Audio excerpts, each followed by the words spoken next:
Well, welcome to our podcast today, and we have on the line with us here, or on the video here with us, Bob Bearden from New Orleans area. And I don't know a lot about Bob.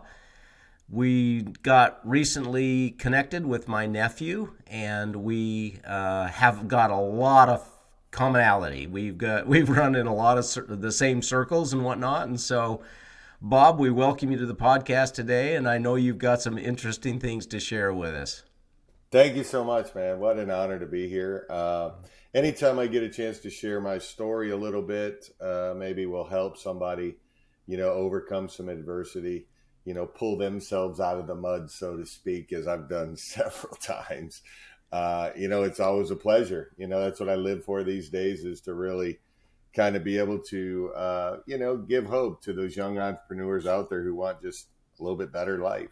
Well, an entrepreneur you are, and that's where we're kindred spirits and whatnot. And that is exactly what we like to do on this show is talk about the struggle, talk a little bit about, the adversity and whatnot that we all face. And as one of our great mentors taught us, Jim Rohn, he said, the wind blows on us all.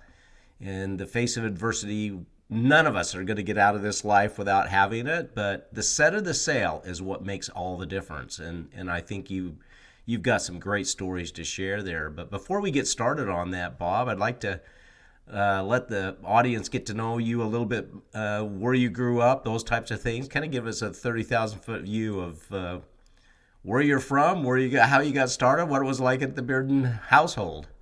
All right, Cliff Notes version. So I grew up in a small town in the Midwest in Michigan, actually, about 60 miles north of Detroit, little small town called Lapeer, Michigan.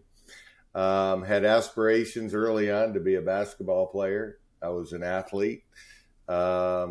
I also started playing music when I was 12 years old. So by the time I ended up graduating, going to college, I was going to walk onto the basketball team until I saw everybody on the court. I was lacing my shoes up. Believe it or not, it's the first time I ever quit on myself. I turned around and walked straight out the gym.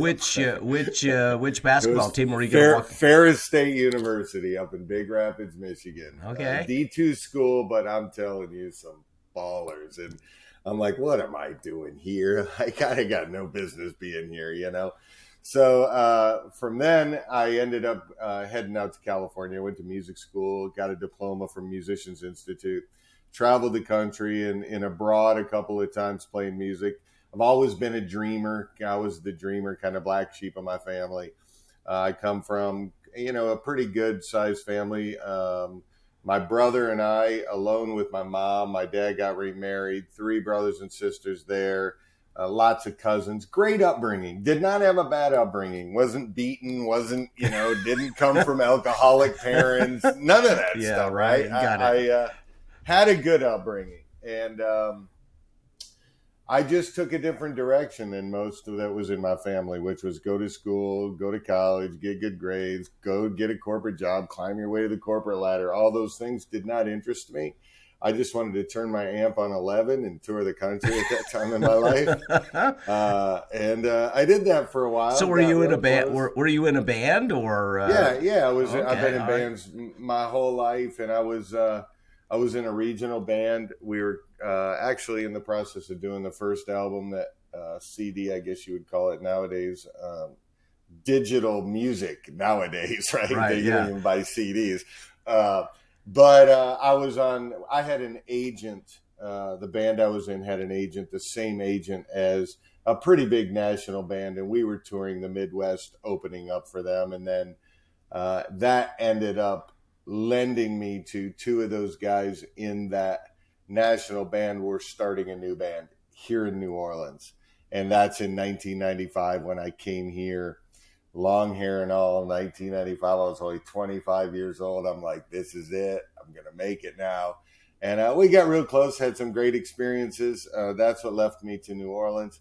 That's a whole story for another day. But the journey continues because of that.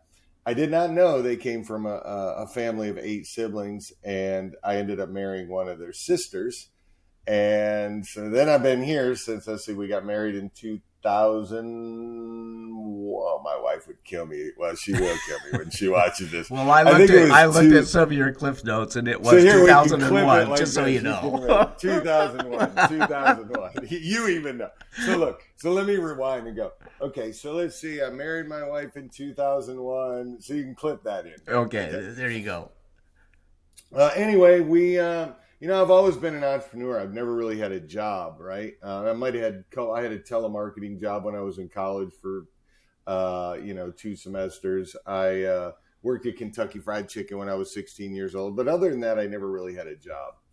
And so when my wife and I were dating and stuff and we were getting more serious, I was on and off the road a lot. I came home. We ended up getting married, and she was all for the dream. I mean, that's one of the things that attracted me to my wife. She's kind of a dreamer herself. And, I came home off the road, and she told me she was pregnant. And I'm like, okay, well, this is a great thing. I always wanted kids, but like now I got to grow up and be like a real adult, right? There is a sense of responsibility that comes with that. Oh my goodness gracious. Yeah. So I wasn't really that stressed out, but I've always been able to figure something out. And when I was on and off the road, I was working for a contractor here in New Orleans, painting houses, just part-time, like when I needed some extra money or whatever off the road. So I started working for him. That lasted about 6 weeks, and I opened up my own company. We were painting houses all throughout New Orleans, a lot of the historic homes. I mean, it was a fun time. Wasn't a tremendous amount of money or anything, and but it kept me afloat. And that led me, believe it or not, this is my journey to network marketing side of things. So I was painting all these beautiful, gorgeous $1 million homes, taking them from looking dilapidated to like beautiful new remodeled homes, right? And I thought to myself, man, am I going to continue to make everyone else's $1 million homes look nice, or am I going to end up getting my own, right? And I knew painting houses, I wasn't going to do it. Right. So I came home, I called my brother. My brother was in the car business for years, and he called me, or he answered the phone. I said, man, I need to do something. He goes, listen, I found the perfect job for you. It was in the mortgage business. And it was when the subprime days were happening. I didn't even know what a mortgage was back then. Right. And now I've been in that game part-time now 20 years. But so I go and get this job at this retail office. Okay. Now remember, I never really had a retail job. Like you got to tell me when I can go to lunch and all that stuff. Like I wasn't used to that. And I would come home every day miserable, even though I'm great with numbers. I love people, seemed like a perfect fit. I was doing well production-wise there, but I just was miserable. My wife answered an ad in the newspaper. Okay. I don't know, Glade, if you ever did that. I'm like on the cusp of when ads in newspapers kind of started to go away, but that was a big deal back in the day. Was ads in newspapers or back in them tobacco magazines and things like that.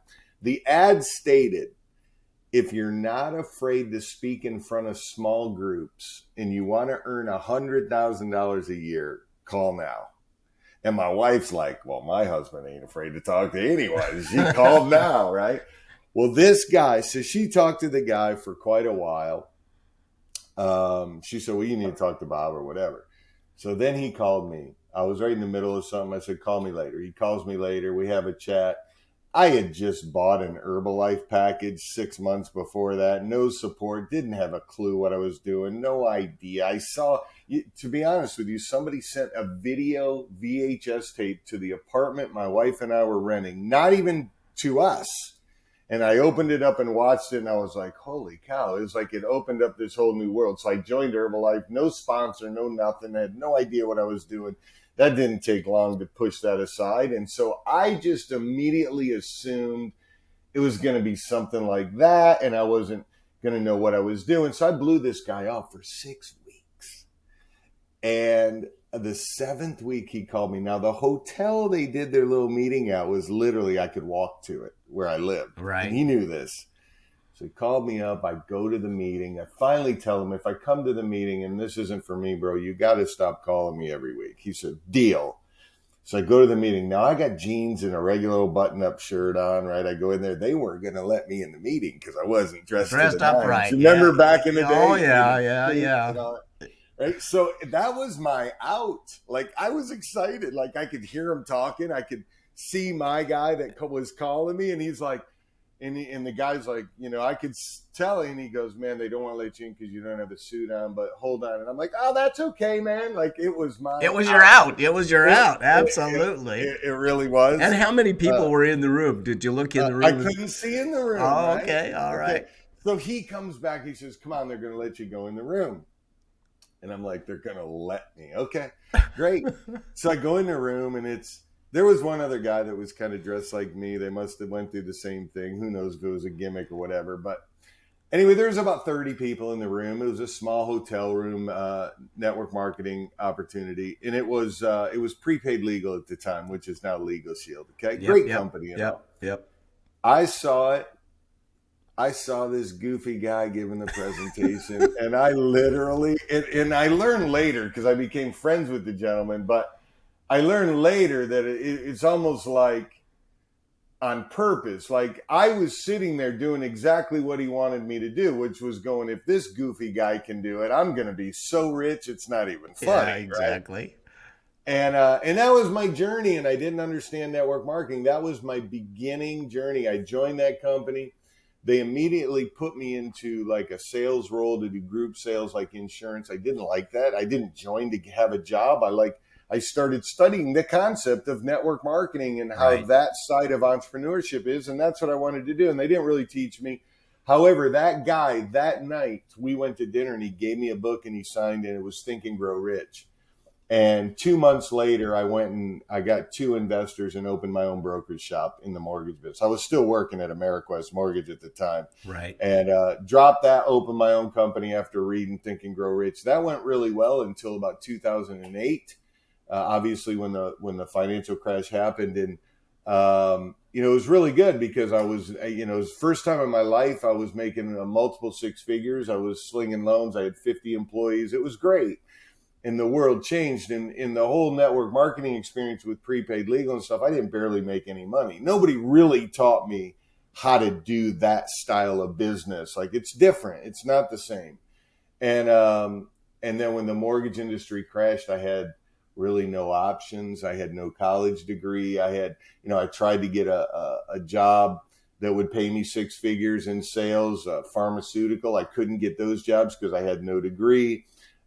Even though I probably would have sold circles around them. I didn't know what I was going to do. I took a shot. A friend of mine called me. Hey, I got something I want to show you. Well, what is it? Well, I can't tell you. I'm like, dude, I'm not doing network marketing. Like, well, how did you know that? I'm like, that's the classic pitch, bro.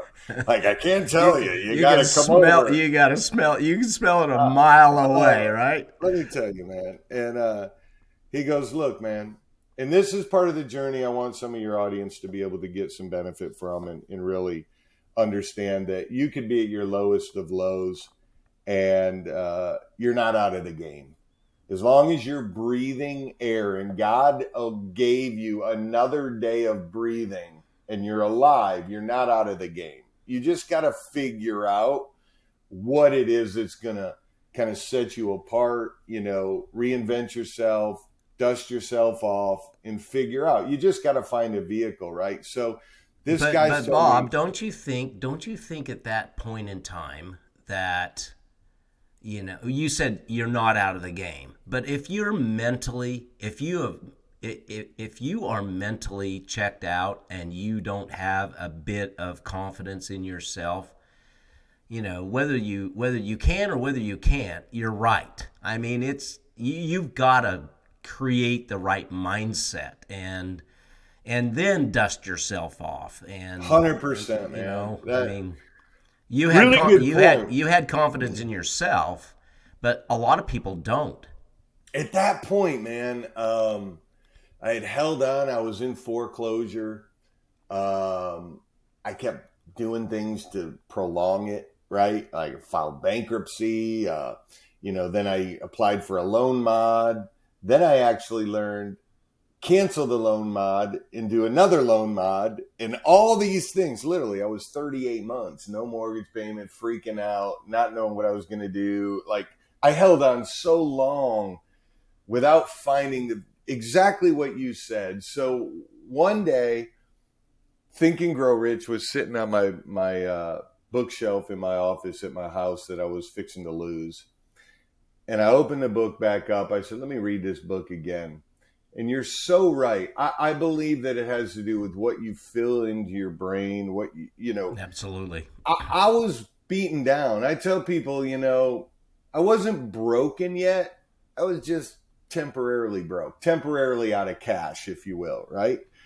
And so, but I did know, I guess I did have an instilled confidence in myself that, I mean, look, when I was younger, I picked up any sport and I could play it. Like, God gives us all talents, right? So I had belief in myself. I just didn't know what the heck it was going to be. Like, I created this 6-figure income.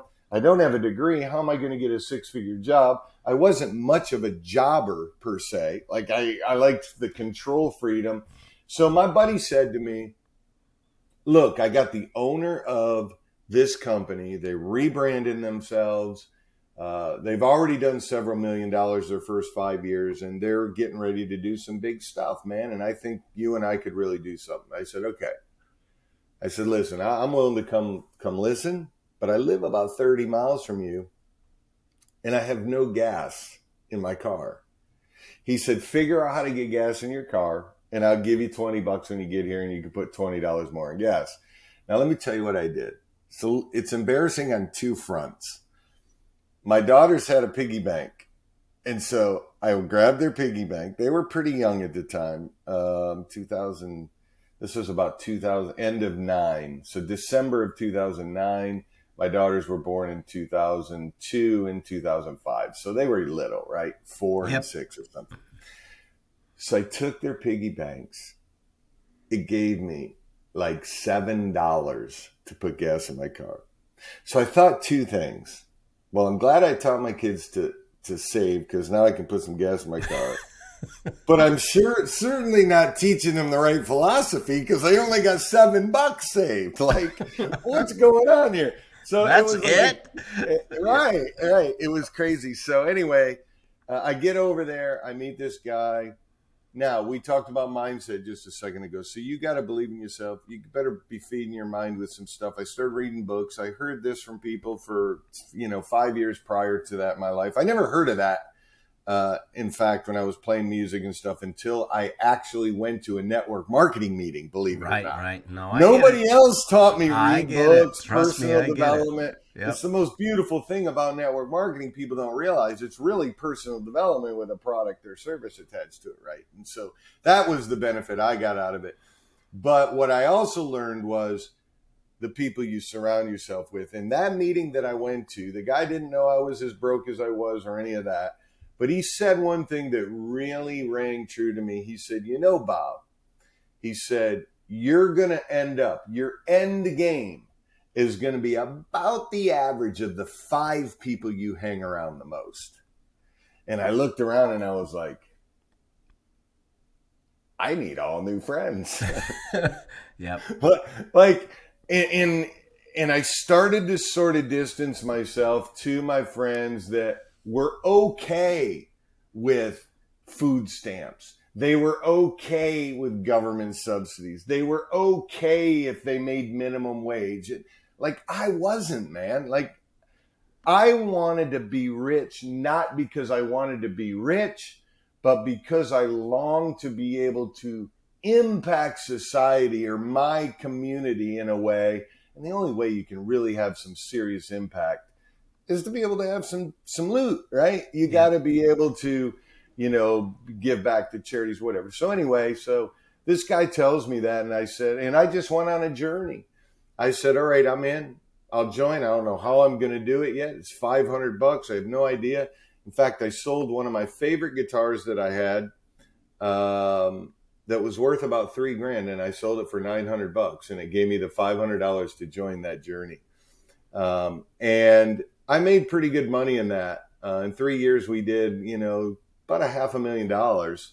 and income. And I know that's, not tearing the world apart, some of the leaders in the But industry of network it got marketing. you on the path. It got It your did, mindset. man. Yeah, it got you on the path, and gave you a little bit of cash, a little bit of confidence, and then okay, I And can't wait to hear the rest of the story. oh, dude, so it's the journey, right? So if you're And the not, journey never really turns out the way you thought it would. It just doesn't. And you think you're the only one that's got all these problems, but you look around a little bit and everyone is struggling. Everyone's got something they have to work on or work through or whatever. It just never does end up with this white picket fence, ever. a White House, 2.3 kids, a dog and a cat, and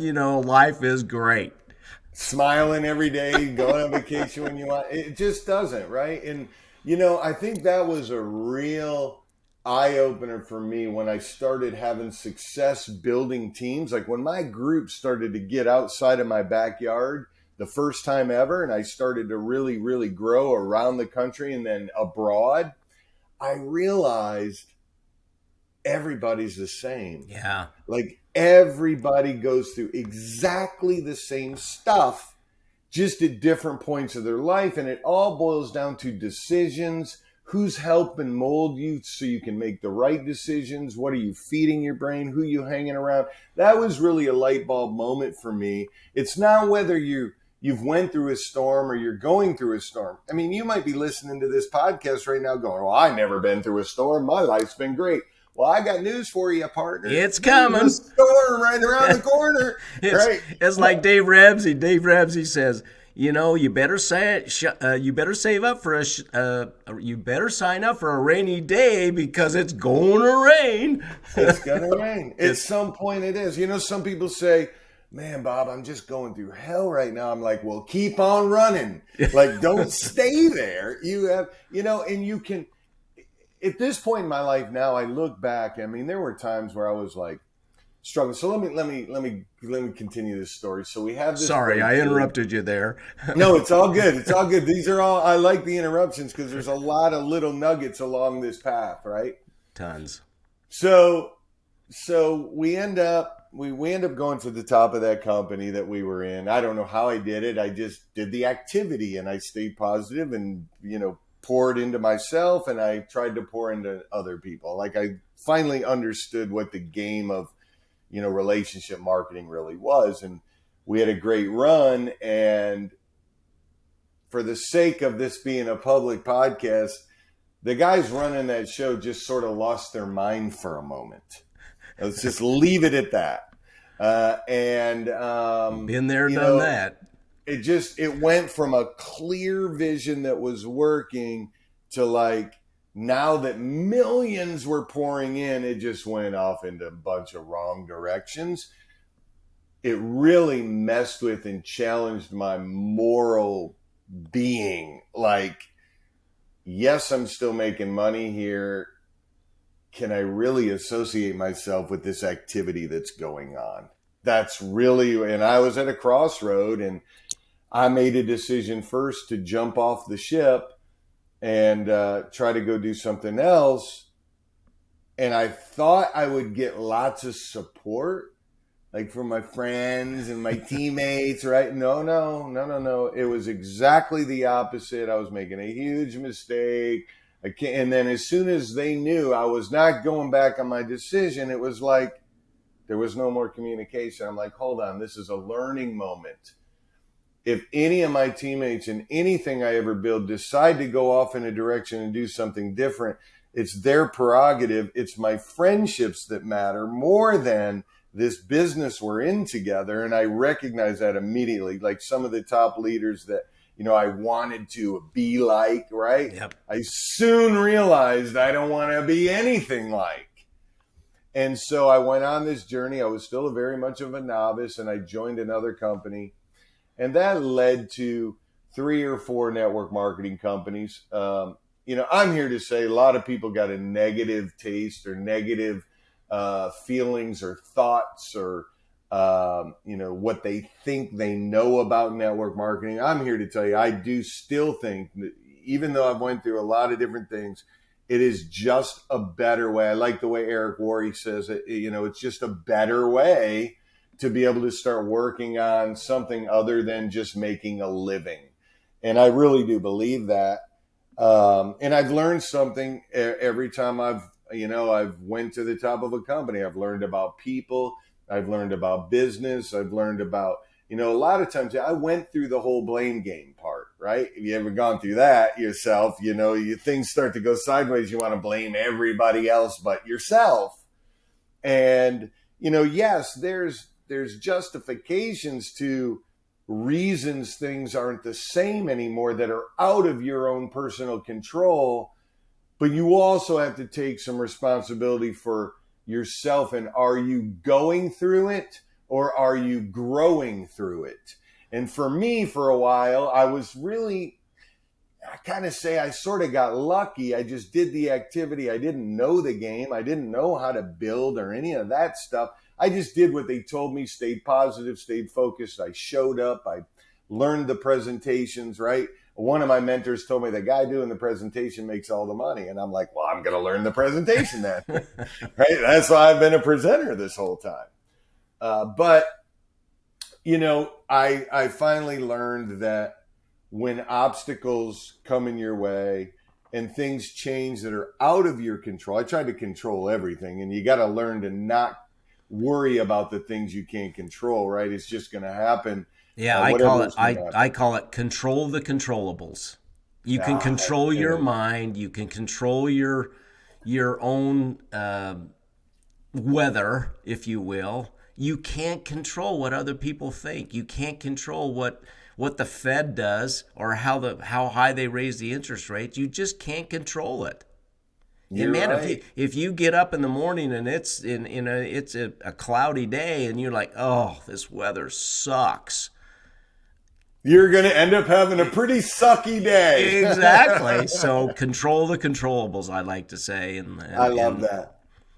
In fact, I'm writing that one down because it's one of those. It's the only thing that we really have. And in that Think and Grow Rich, Napoleon Hill. I mean, it's all about. You are what you think you are. You become what you think about. And our mind is the only thing that we do and can control. And oh boy, is the enemy always trying to kick you off. Oh yeah, right? The weeds. Always. The weeds. I mean, it's like a garden. Our brain is like a garden. And if you don't till it, if you don't, pull the weeds and water it and feed it with good stuff, man, the weeds will come in and take over. It's just the way it is. I love that. I could listen to Jim Rohn a million. It's just the way it is. How about this one? I wouldn't sign up for that class. Yeah, I love it. Love it. He's my favorite, man. Yeah, he is. But those journeys, when you're going through stuff and it isn't that great, like I ended up saving my house. That whole first journey, I saved the house. They didn't tell me be prepared. If you make a lot of money, you do have to pay Uncle Sam. Okay, so that was another adversity I had to overcome, and I had to make a decision. And thank God, the position I was in, we had a bunch of equity in the house. I ended up having to sell our house. It ended up working out in our favor, but thank God I had that equity. But that was a whole nother journey because that equity ended up having to pay the IRS. It's like you learn these things along the way. And if you don't have people around you that have experienced the stuff and they kept moving and they went through it and they've grown and they've become who they are, which I believe most mega wealthy people, the good people, they failed their way the whole way. They went through, I find it hard even saying it out loud that fail your way to the top because I don't believe a failure is even a failure, right? It's an experience. It's a victory because you got out of your comfort zone. You took some action. You did some stuff. Even if you failed, it was a victory because you moved forward. If you don't grow, that's one of the things I really learned. And, I didn't realize until network marketing mentors got around me that I was just comfortable being in my comfort zone. Do you know, I think now, when I think back, I think number one, I probably could have went much further playing ball, but I was naturally really good, pretty good anyway. So I never really pushed myself out of my comfort zone. Like, nobody taught me about comfort zone and stretch yourself and do those things when I was younger. Even in the music business, man, when I picked up a guitar at 12 years old, I could play it a week later. Like, it was a gift. It wasn't something I had to really struggle and play and practice for hours and hours and hours. Therefore, I just kind of stayed in my comfort zone. I didn't push myself outside and meet the people I needed to meet and surround myself. I mean, you look back at those journeys and think, man, maybe I could have played in the NBA. Maybe I would have been a big star with hits all over the radio. But you know what? At this stage of my life, those aren't regrets for me. Those are lessons. Things I can look. Yes, 100%, man. Yeah. What did I learn? Life isn't over until you decide it's over. And look, man, I mean, I plan on living to be at least three figures. I plan on living to be at least 100 years old. And at this stage of my life, it's all about the journey. And I love what Jim Rohn says. He says, it doesn't matter how old you are. The next 2 years of your life can be drastically different than the previous 2 years if you just shift a few things. Yep. Listen, I wish I had all the answers to give everybody, but really the main thing is you're never going to have all the answers. You just got to keep growing and getting around the right people. Keep stretching yourself. Keep doing what it takes. Most people, though, Glade, are just not willing to really do some of the things it takes. The sacrifice, like you got to maybe have to put off bowling league for a season, right? Or you may have to, you may have to stop going out to dinner so much, or you may have, and it's these little minor micro sacrifices that don't seem to make very much difference at all in the present time. But over time, your future self will certainly thank you for making some of those sacrifices to get out of your comfort zone, to stretch and start doing some activities and things that you're not necessarily used to doing. Reading books, becoming part of a mastermind, taking action, learning how to pitch, learning how to present, learning how to, solve problems. All these things aren't going to happen overnight. You have to go through this stuff. And if you don't stretch and learn and grow and have little mini failures that I think are victories, you're never going to get to where you want to be. And that really is the story of my success. Last January was another, so everything was going fantastic in my life. I was kind of at a crossroads, had decent amount of money in the bank. I didn't know really what I wanted to do. And a gentleman called me and had a really, really good concept for a business model for direct sales. It was new. It was fresh. It would help everybody. And that's something I always look for. A vehicle or a model that could, I like to say, help little Miss Susie down the road that has no skills or nothing, right? And this guy had that, and I'm like, holy cow. And I said, I'll do this if we partner together, right? I'm not just going to be a distributor because I'm going to be the one that brings your vision to light. No problem.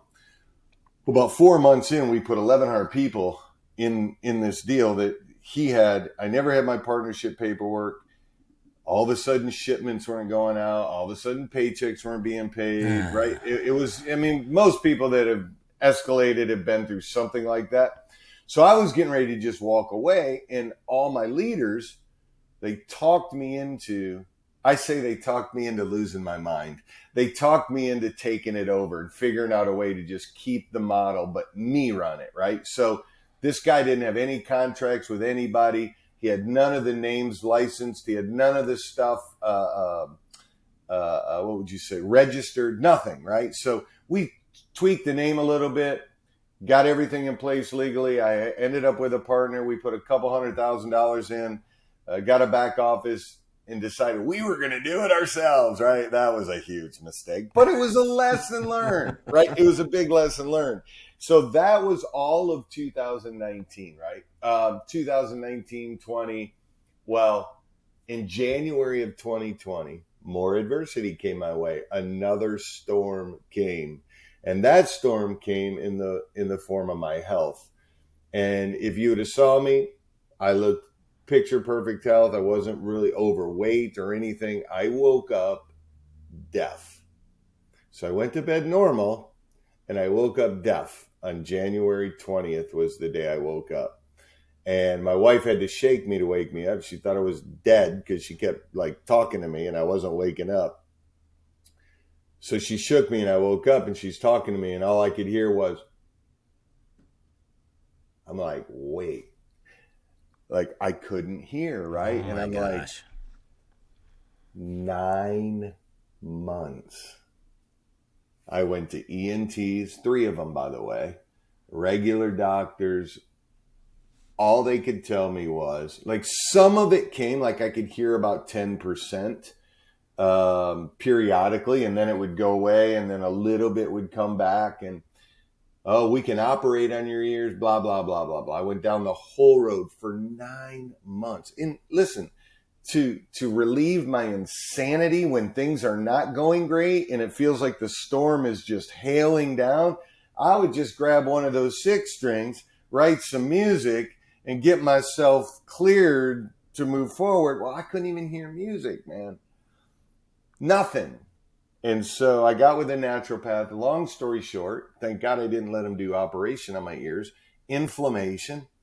The inflammation's caused by an overproductive immune system fighting something off, which I'm still in that journey, but it's getting so much better. I'm about 80% hearing today.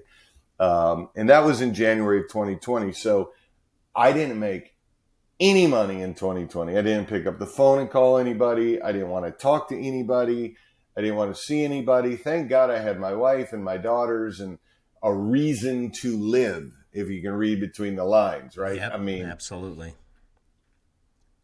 I believe a lot of times the storms you go through are to help you, if you're in the business of people, etc.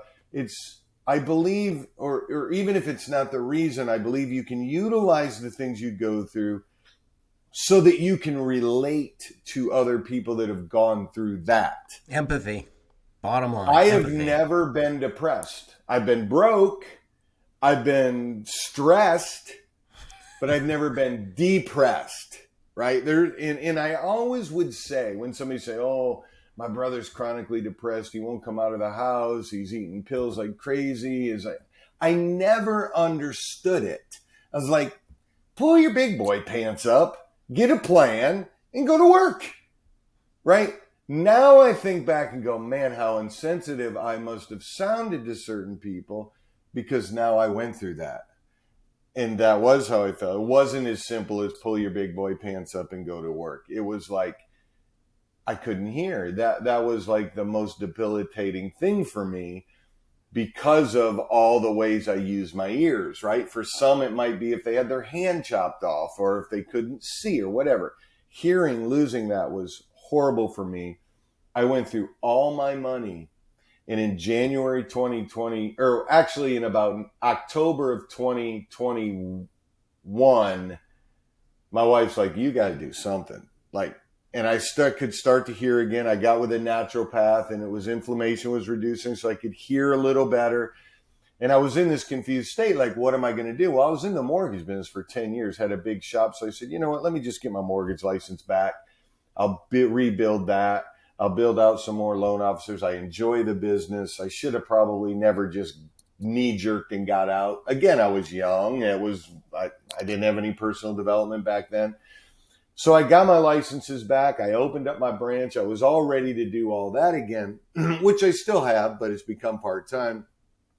And in January, you know, if any of you listeners don't do this, this is something that really is a good exercise to do. And that is, every year I would write down my goals for the year. And I learned that, by the way, from Darren Hardy at a big convention I was at. And Darren Hardy was a guest speaker, and he talked about the importance of that because I always thought it was just whatever nonsense. And I started learning the importance of writing things down. And every January I'd write down all my goals. And I noticed back when I was being pretty successful and things were changing, that was a good portion of it, where I didn't do that for 2 years because of the pandemic and all that. So 2022, I said, all right, here's my goals. And the very first goal I set was, I started to get a little nervous. I'm 52 now. At that point, I was turning 51, and I got no retirement accounts, right? I got no IRAs, no 401ks, no none of that. So I said, I got to figure out a way to accelerate my retirement. And then I went about my life. Literally, a friend of mine called me 8 days later about something that could help me accelerate my retirement. And I've learned in this journey of 22, I learned so much again, right? I'm 52. You would think, gosh, I've been going through this journey since I was 30, right? Like, when do you stop learning? Never, right? Never. Right. And so I've come to a point where, I've learned that diversity makes you stronger. The people that surround you, success leaves clues. And I realized being a one-trick pony with one stream of income is not going to get me to the promised land where I want to be. But I learned that you have to kind of selectively pick what do you want to do for your streams of income, because, man, I see so many people out there, they'll join, 4 different nutrition companies in network marketing, right? And they think that that's diversing because they're going to build 4 streams of income. No. That's not the proper way to build 4 streams of income, right? It's almost impossible.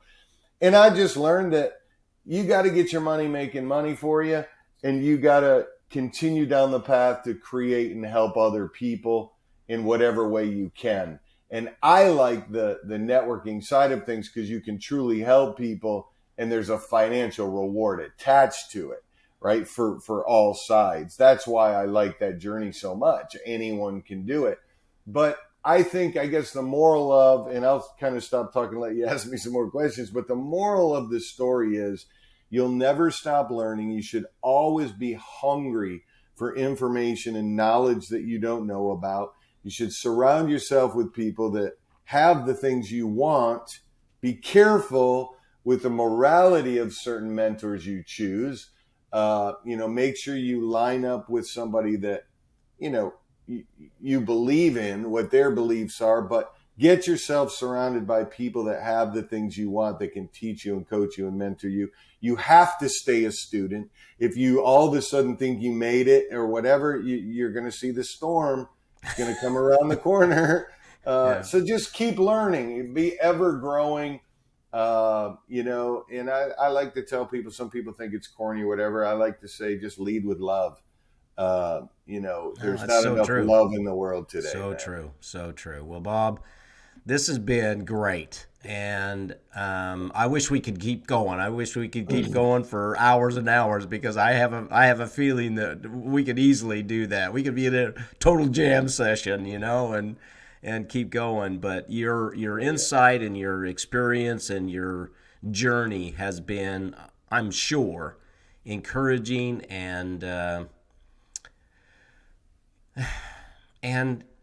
gives a lot of people some hope.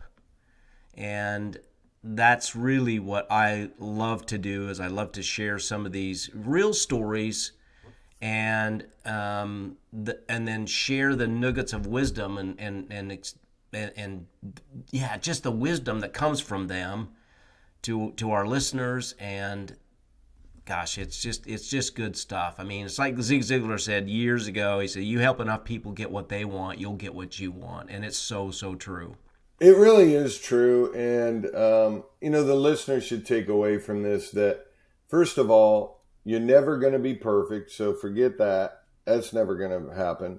That was a big challenge journey for me, especially in music, right? Tracking different songs and stuff, and you track your parts and you want to be perfect. Like, I learned perfection is never going to happen. There's one perfect soul that ever walked on the planet, in my opinion.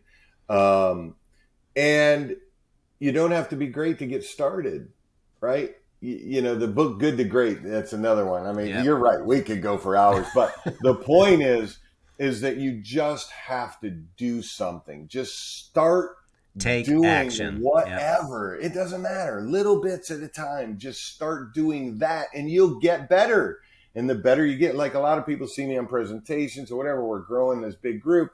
Oh man, you're so good at what you do. Well, if you would have saw my first presentation, you probably would have went home. Yeah, right? yeah. So, oh boy, you can't give a good presentation until you give a whole bunch of bad ones. That's the bottom line. That is right. That is right. Well, thank you, Bob. It's been awesome and a lot of fun, actually. Just a lot of fun and a lot of. You triggered a lot of things in my mind that I have maybe that have been a little bit dormant, and I'm grateful for what you've shared with me, for me, selfishly. Yeah. And I know that you'll help a lot of people along the way. Another great reason to plug into things like this, right? Because absolutely, the teacher always learns. That's when I was teaching guitar. I had 100 students at one time, and I would always learn something from teaching them, right? Yep. It's the same thing here. Same exact thing. Glade, it's an honor to be connected with you. I'm glad our paths crossed. If there's anything I can do to help you, and I'm sure there's going to be some future endeavors that I'm sure our paths are going to absolutely. I look forward to that, and I'm a big Saints fan, so I've been down there to when it was Mercedes-Benz Stadium. Oh God, I hope this year something happens. Well, anyway, we'll go to a game. That'll be fun. That'll be great. That will be fun. All right, awesome. Super. All right, well, thank you so much. You're welcome. Take care. God bless, and we'll see you soon. All right, thanks.